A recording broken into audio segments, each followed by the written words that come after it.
Supposedly, there exists a building in the heart of California that is home to a treasure trove of sex dolls.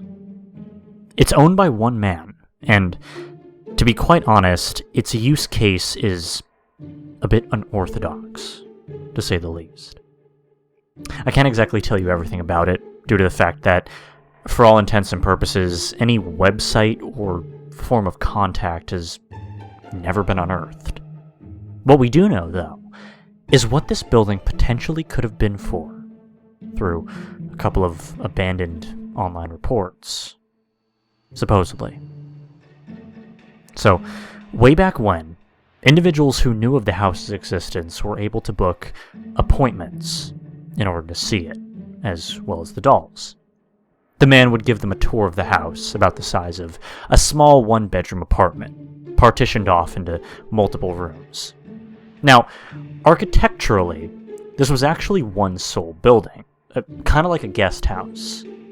And after the short tour, the man would leave the individual in particular alone, in hour increments. And the rest, suffice to say, is left up to your imagination.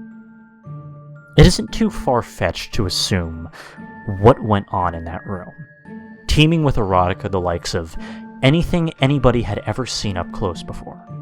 Sex toys exist in the private lives of those who partake, but fully functioning sex dolls are a commodity you don't usually stumble across. Not unless you're willing to shell out some extra coin to buy one, let alone use one.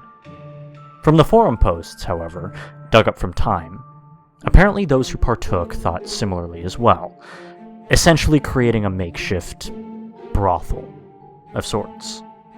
Guests would schedule an appointment, again through what means to do so remains a mystery, do their business, and then pay the man afterwards. A business withstanding the test of time, spanning millennia, and yet genius in being adaptive to the 21st century.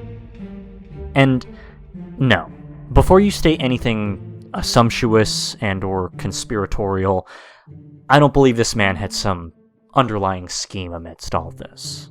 I don't believe that he had people locked in a basement or harvesting organs in his adjacent flat.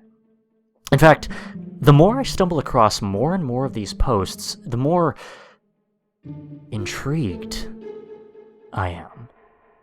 I gotta say. I don't live in California, but apparently rumor has it that these dolls were available to ship all across the country. Some are even saying that there was indeed a website, albeit through distant memories and anecdotes, or perhaps even a phone number.